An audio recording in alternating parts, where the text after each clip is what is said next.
story begins more than 60 years ago inside an abandoned chicken coop where our founder discovered a retired teacher living, no home, no health care. So she said no to this injustice and yes to transforming lives. It's this drive, this compassion that inspired AARP. Today, we empower people to choose how they live as they age. We advocate for health and financial security. We strengthen communities everywhere. We are AARP Georgia, creating real possibilities.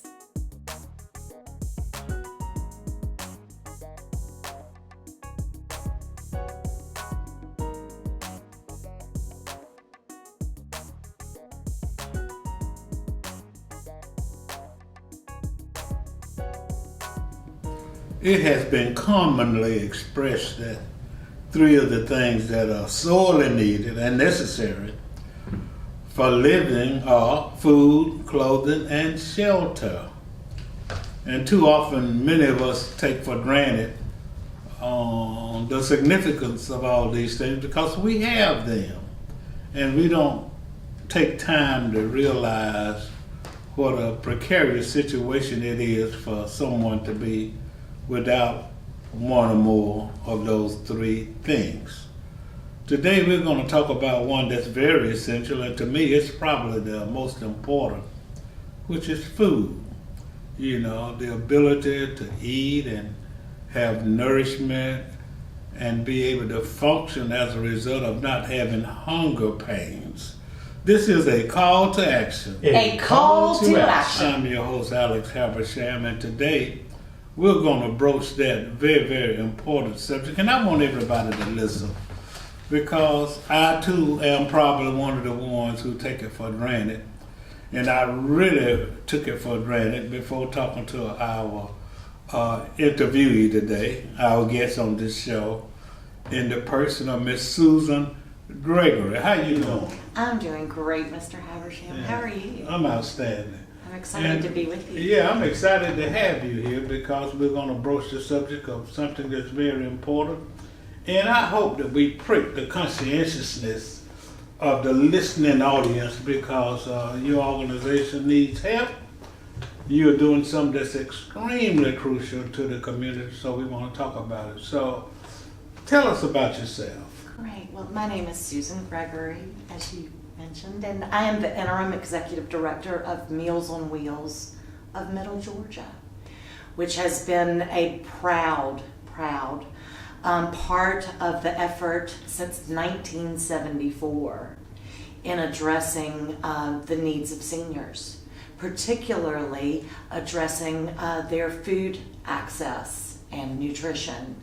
And I would agree with you, food and clothing and shelter are they're critical, but what we bring to it is that other additional level, which is that social interaction, because we bring meals between 400 and 500 a day to homebound seniors right here in Macon-Bibb, Crawford, Monroe, and Jones counties. Wow. And you know, that's phenomenal. And a lot of people don't think about the fact that there would be that many people who would need assistance with food and company. Right, you know, right. Because you explained to me in a prior meeting that it's not just the food that your organization provides, but it's also the socialization and the interaction. And so talk about the particular or the average function of one's receiving food on a daily basis. What happens? Right. Well, at present we have about 19 routes each day that volunteers and drivers go out and deliver a meal to a homebound senior. And we believe that in delivering that meal, it's our responsibility and privilege also to bring comfort and hope and socialization, joy. Most of our individuals will say that we are the only person they may see that day. Wow. And so the nutrition part is very important because Georgia is the 11th in food insecure seniors in the country. And that number is growing as we see our older population grow. And with medical technology and all of those things, people are living longer. But what we're able to do and what we believe our program does well is help people stay in their homes as long as it's possible. They may have care aides or other caregivers, but this nutrition piece and this visiting piece helps them stay at home. And we know that many want to stay at home as long as they can. There are a lot of seniors, if you please. What you're telling me that there are a lot of seniors, at least 400 or 500, in our community, that probably is more, who are living, in many instances alone, who in fact, in many instances are hungry and lonely. Yes, sir. Yes. And so your organization provides the nutrition and the company. Exactly. For these seniors. Now, what has to happen? I mean, how do you select these individuals? Well, there are a variety of ways. We are very fortunate to be part of the Area Agency on Aging Nutrition Services program. We are also a provider for several Medicaid agencies. And so people go through intake processes with those groups. And then once they go through that intake process, they are brought to us. Right now there is a waiting list. I mean, the need, Alex, is not just what we're doing today. We're just part of it. We get 7, 8, 9, 10 calls a day. Wow. Asking for our services. So we're able to do that, but we've also received very generous grant funding from local organizations, the Community Foundation, Navicent's Foundation. So we're also able to have a small program that people call, and when they have an immediate need, we're able to bring them into that program somewhat quickly. It's an emergency situation. Yes, sir. Is it long lasting? No, sir. It's just right now, just like going to the emergency room and Right. get a broken arm fixed. Exactly. But you can just go in and get it fixed, and it's just okay for right now. Right. Now, if you break another arm the next day, then you're gonna need to go back. Okay. That's right. And then we are able to support many in the hospice community. We have a grant that allows us to be privileged to be with them during their last days. Right. Okay, now, you said that you've got a waiting list and you receive more phone calls and requests on a daily basis. Why can't you just serve everybody? Well, if I had a magic wand, we would. Yeah, but is that possible? I mean, are there some barriers to There are. to your limitations? You're not being able to just, say for example, if somebody calls with an emergency, well, we are assuming that they just need it for right now.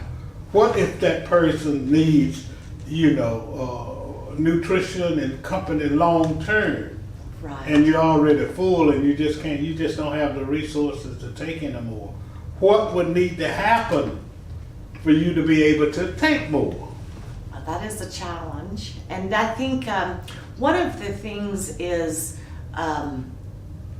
partnering with other organizations, Alex, because we're part of the need. There are other wonderful food pantries, the food bank. There are other places that have food and have those resources. So we're part of it, focusing on senior hunger and also those with disabilities who may not be defined as a senior. So I think part of it is building stronger collaborations. Because where we are a little different than the food bank or the food pantries is that we actually have earned the trust of our clients because we're coming into their home 4 or 5 days a week bringing meals. Right. And so I think it's also looking at ways to expand that capacity, because when there are wonderful food distributions, keep in mind our individuals, as for the most part, are homebound and would not have a way to get to Wow. a pantry or an outreach. So I think part of it is working, using our network of routes, and we know where people are, and strengthening those partnerships with other organizations, because we can't all do it all. Yeah, Just because aren't enough you all, resources. and correct me if I'm wrong, are the only one that goes door to door on a regular basis delivering food. Yes, at least 250 days a year, even more. And on the days that are holidays, we send out meals before that holiday, so the individual will have food. Oh. And then during special holidays, we have volunteer groups that will adopt routes and take meals. So we're 365 days a year. We're doing something to support. Yeah, because I was going to ask you. You said 4 or 5 days. I was going to ask you, what about those 2 or 3 days that meals are not delivered to those individuals? Right, and that's something that we're working to figure out how to address, because with anything there are limitations, but with some of our clients they do get meals 7 days a week. Right. But our hot meal But delivery, you're driving meals 7 days a week. we're 5. 5 days a week. Yes. And then, so you leave extra meals for those other Yes, sir. 2 days. And Yes, sir. You said hot, are they hot meals? There are. We have hot meals. We also have frozen meals that people are able to heat up. Many of our clients have so many doctor's appointments and other appointments that they find that those frozen meals are convenient because they're able to eat them when they get home. When they get home. Yeah, that's it. So give me a typical scenario of a driver's day. Okay. You know. Well, the food is delivered to us already plated, and they look like the meals that you get in the. They're in 3 compartments, Yeah. and they're certainly favorite menu days.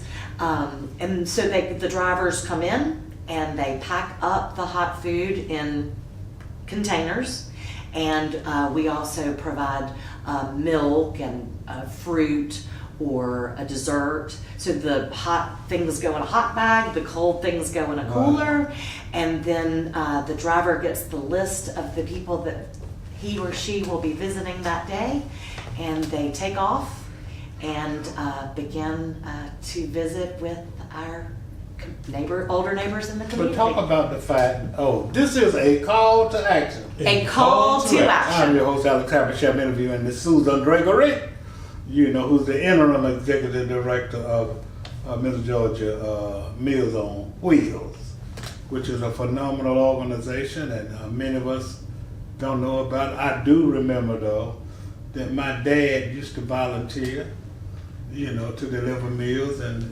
he probably was in the position where he needed somebody to bring him a meal, but he felt strongly enough about it until he decided to participate in that program. Okay, so here's the driver with Miss Jane's meal. Yes. So once he gets to Miss Jane's house, what does he do? Well, he or she is going to say, "Hi, Miss Jane, how are you today?" And chat for a minute and give her meal.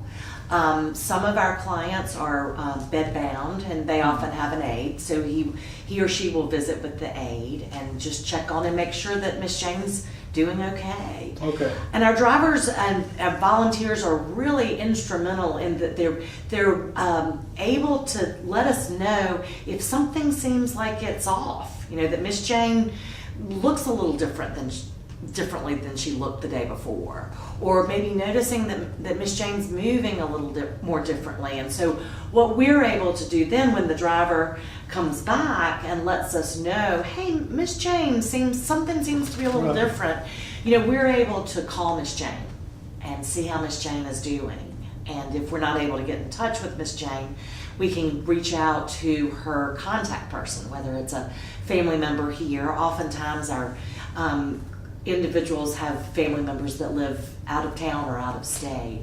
But we're able to start then following up to make sure that Miss Jane is okay. In the past, our drivers have found clients who have fallen. I was going to ask you about that. Or have had some other situation that requires a different intervention. So that's what's so important about our friendly visiting program. It's much more than a meal. Yeah. The meal is important, and we have that, and once a month we provide nutrition education to give some tips on how to maybe manage diabetes or lower sodium intake or those kinds of things.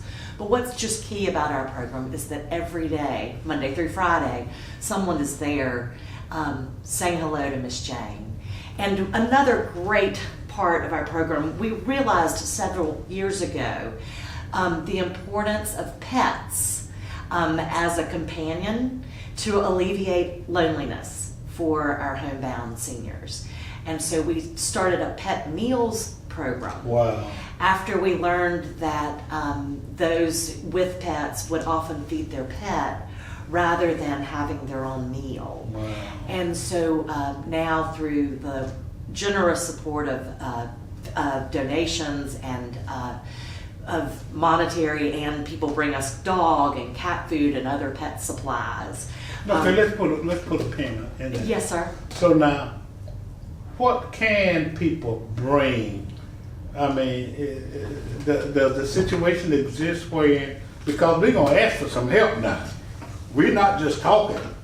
We're going to let everybody know, anybody, know how you can help, because that's important.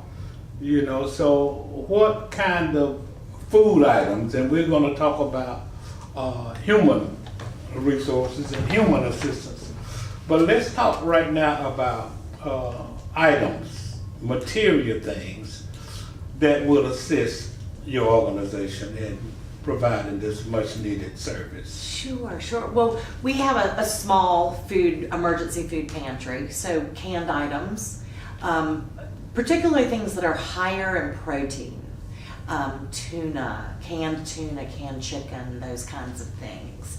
And some softer foods. A lot of our individuals have, trouble chewing or swallowing. So things, canned SpaghettiOs and things like that. As well as vegetables. Our clients love fruits, and who doesn't like an occasional sweet treat? But it needs to be canned. Canned or packaged in some way. We have had, volunteers bake cookies and bring things that we share. And we also help individuals, because many of our individuals, Mr. Haversham, live below the federal poverty level and have a very limited income. And also may receive a small amount of SNAP dollars. And so we like to provide things that those dollars also won't cover, like adult incontinence products and things that help make life a little easier, alleviate that burden. We just recently had a group of volunteers donate blankets. And so for one of our routes, everyone got a blanket and some toiletries.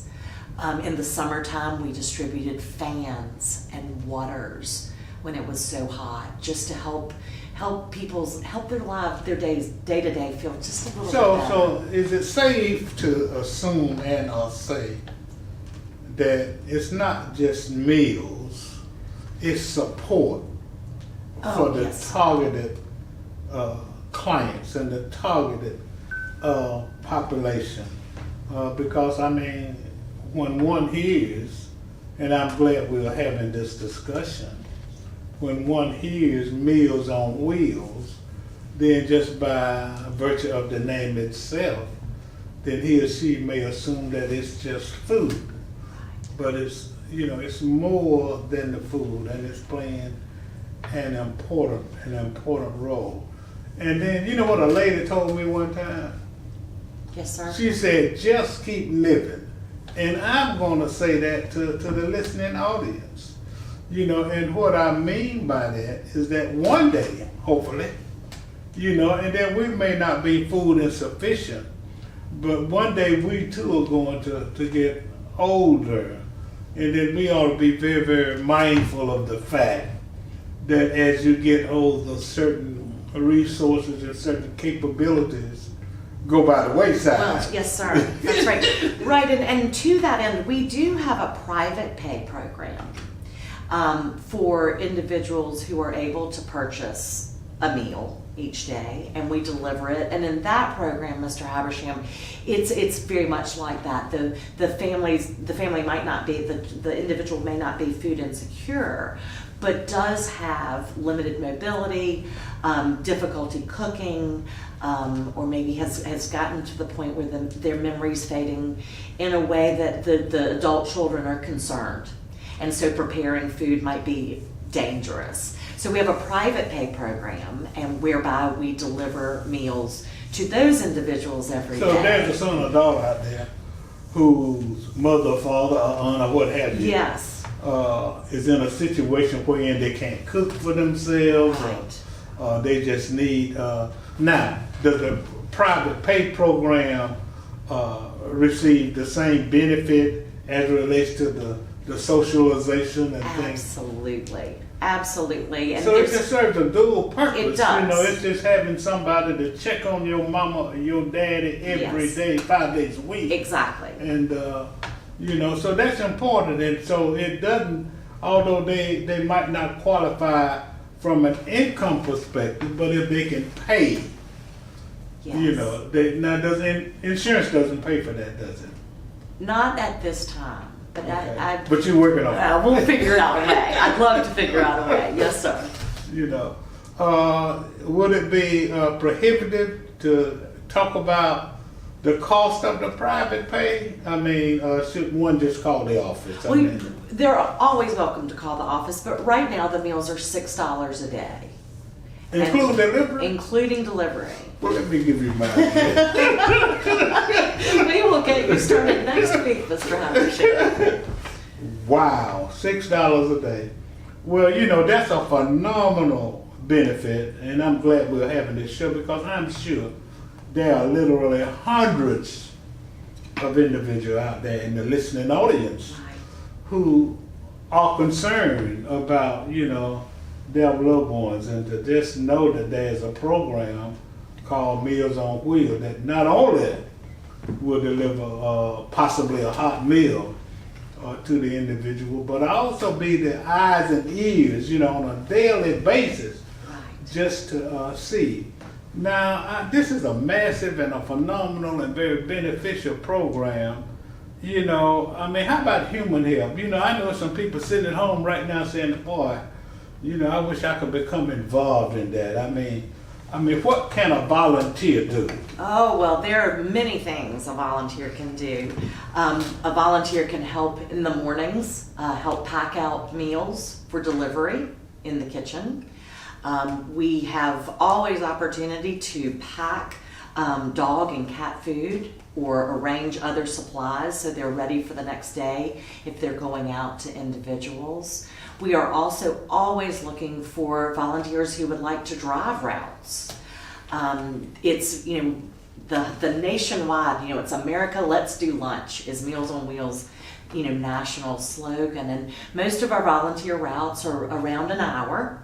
So in the time that it would take for one to enjoy a meal out, they could deliver meals to 10 or 12 seniors and bring a little light and joy as well as a meal into that older person's life.